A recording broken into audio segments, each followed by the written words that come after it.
Portugal tem uma estreita relação com o Brasil por óbvias razões, mas o país que nos colonizou vem passando por maus bocados com a população caindo e até mesmo perdendo o próprio idioma. O que explica o colapso português? E por que o Brasil é tão controverso para os portugueses?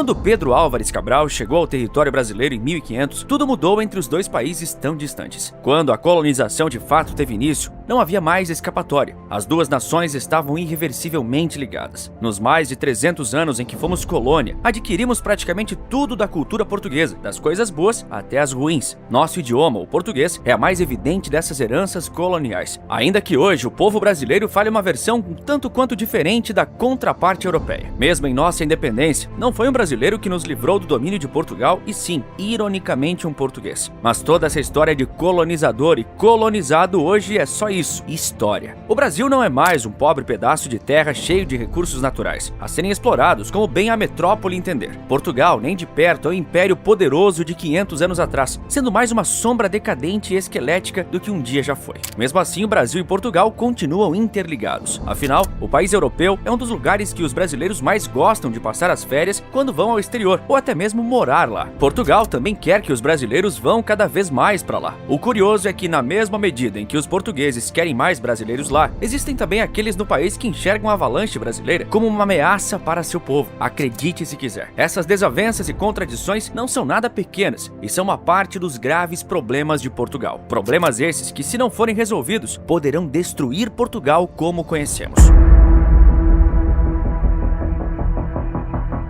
Portugal foi o primeiro império global da história, fruto da Era dos Descobrimentos. Do século XV ao século XX, o país manteve territórios para muito além de seus limites na Península Ibérica, mas ele passou de um império com mais de 10 milhões de quilômetros quadrados para um país minúsculo com 92 mil quilômetros e uma população de 10 milhões de habitantes. E é justamente em seu índice demográfico populacional que reside um dos problemas de Portugal. Sua população é pequena e velha. Esse é um problema que vem atingindo muitos países desenvolvidos, especialmente na Europa e em outras nações como o Japão. No velho continente, Portugal é um dos que mais encaram essa questão. Sua população está envelhecendo num ritmo mais acelerado do que a média da Europa. Em 2022, a população portuguesa tinha uma idade mediana de 45 anos, a terceira mais elevada do continente, atrás apenas de Alemanha e Itália. A proporção de pessoas idosas com 65 anos ou mais na população portuguesa também está aumentando. Em 2022, as pessoas idosas representavam 23,4% da população, um aumento de 5,4% em relação a 2012. A taxa de fecundidade em Portugal é onde reside parte central do problema demográfico do envelhecimento. Isso porque no país a taxa é de 1,3 filhos por mulher. Esse número é inferior à taxa de reposição, que é de 2,1 filhos por mulher. O índice de reposição é basicamente a taxa de fecundidade necessária ou ideal para equilibrar a quantidade de habitantes no país. Esses indicadores demográficos mostram que Portugal está entrando numa fase de envelhecimento populacional acelerada, que pode ser catastrófica a longo prazo, com implicações brutais para a economia, saúde pública e a sociedade portuguesa como um todo. Algumas dessas implicações incluem aumento da pressão sobre o sistema de saúde e sufocamento do regimento previdenciário e de pensões, que tende a ser severamente impactado pela redução da população economicamente ativa, que forma os alicerces econômicos de um país. Esse cenário poderia levar, de forma derradeira, a um aumento na desigualdade social da nação. Isso aconteceria porque as pessoas idosas podem ter menos rendimentos do que as pessoas jovens, o que pode levar a um aumento da pobreza e da exclusão social. Já existem países que excluem socialmente seus cidadãos mais velhos financeiramente prejudicados, como a Coreia do Sul. E você pode saber mais sobre a favela de idosos e a negligência por parte do governo da Coreia do Sul nesse vídeo que está aparecendo agora na sua tela. Mas voltando para Portugal, o envelhecimento populacional é particularmente preocupante, pois o país tem uma baixa taxa de natalidade e uma elevada taxa de emigração. Inclusive, é algo curioso que Portugal vive, pois tem ao mesmo tempo um forte fluxo imigratório e emigratório. Mais de 2 milhões de pessoas nascidas em território português vivem agora em outros países, segundo dados da ONU, ou seja, 20% de toda a população do país. Os números mais recentes mostram que em torno de 60 mil portugueses emigraram em 2021. Existem soluções no horizonte do governo português para se livrar do problema do envelhecimento, como a promoção da natalidade. Isso aconteceria por meio de políticas como subsídios familiares, licença materna e paterna estendida e construção de um maior número de creches. Tudo isso, contudo, parece paliativo diante de um problema que soa incontrolável para algumas nações. Porém, a outra solução à vista dos portugueses é mais efetiva, ainda que contraditória: atrair mais e mais trabalhadores estrangeiros. Aqui chegamos ao ponto em que a história de Brasil e Portugal se confirma, novamente, como inseparável.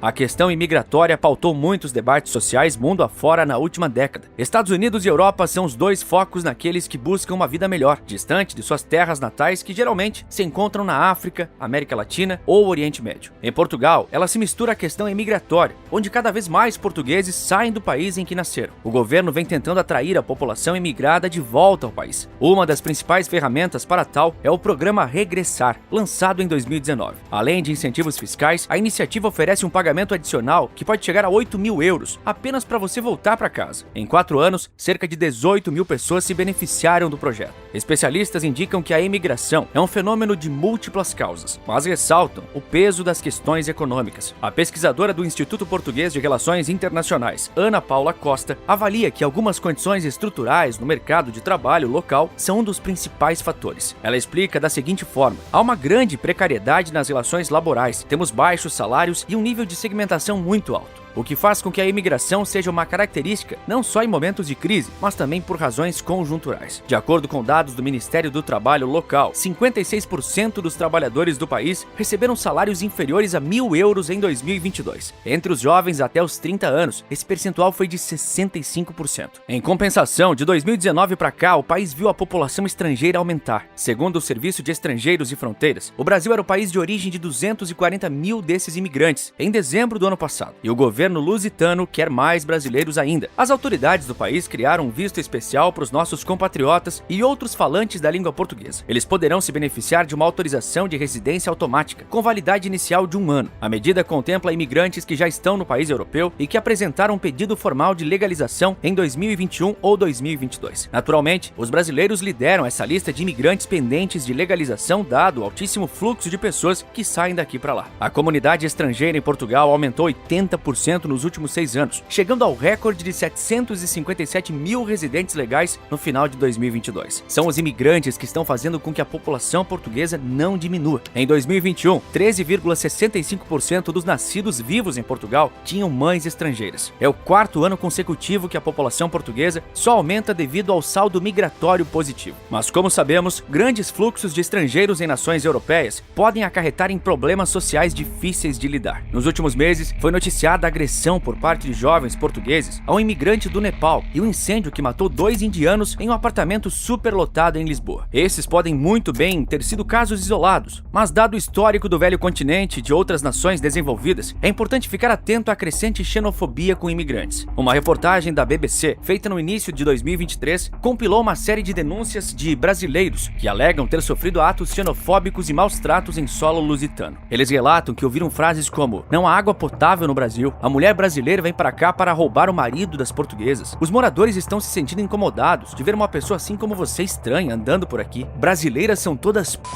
Não é problema meu se você não sabe falar português." Órgãos ligados ao governo do país informaram que as denúncias de casos de xenofobia contra brasileiros aumentaram 433% desde 2017. Entre os estrangeiros que vivem em Portugal, são os brasileiros os que mais registram casos em que são vítimas de racismo e xenofobia. Ainda à BBC, brasileiros relatam que por vezes preferem falar inglês do que sua língua materna para não serem destratados pelos portugueses por conta do sotaque e das nem tão sutis diferenças. Mas existe uma ironia em toda a relação atual entre portugueses e brasileiros. Eles reclamam de que, por incrível que pareça, estarem perdendo o próprio idioma.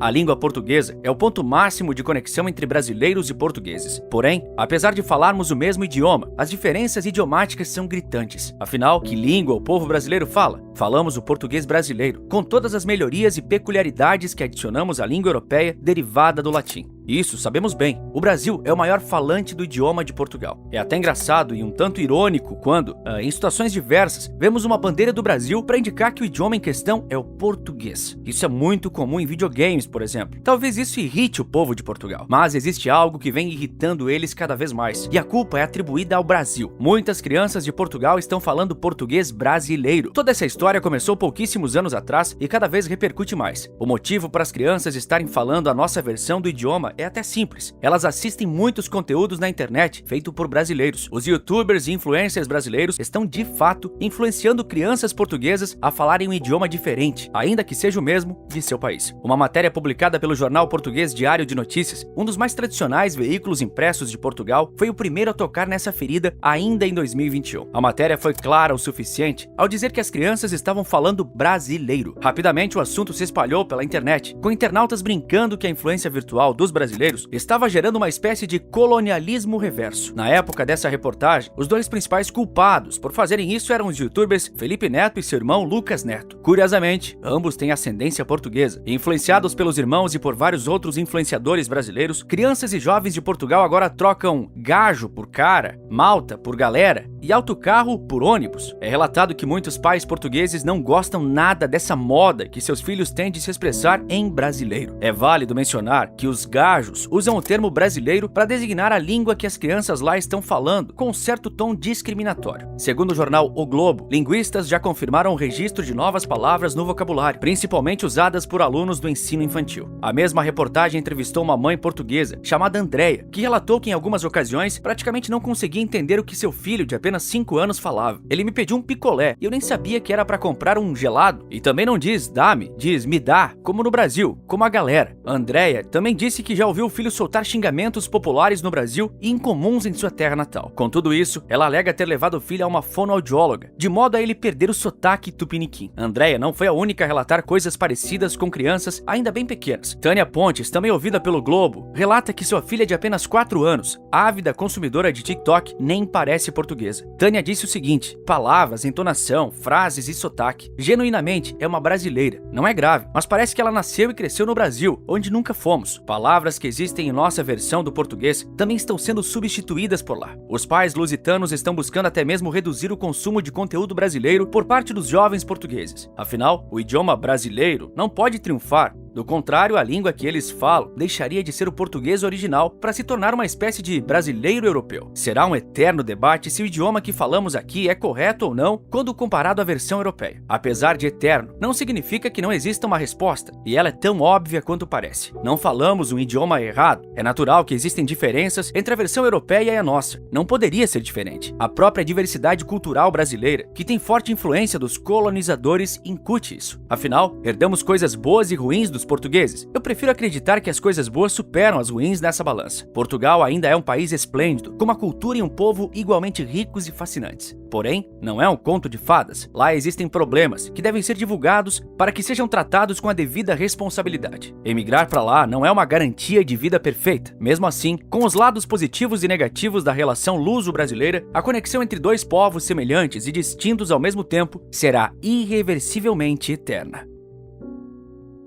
Renda sem chefe. Isso mesmo. Eu criei um método que te permite construir uma renda segura sem chefe. Se isso te interessa, clica no link aqui abaixo ou aponta sua câmera para o QR Code que está aparecendo agora aqui na sua tela. É uma opção para quem me assiste pela televisão. Te vejo do outro lado em alguns segundos. Por que São Paulo está à beira de um colapso? É o que eu te explico no vídeo que está aparecendo agora na sua tela. Por esse vídeo é isso. Um forte abraço e bons negócios!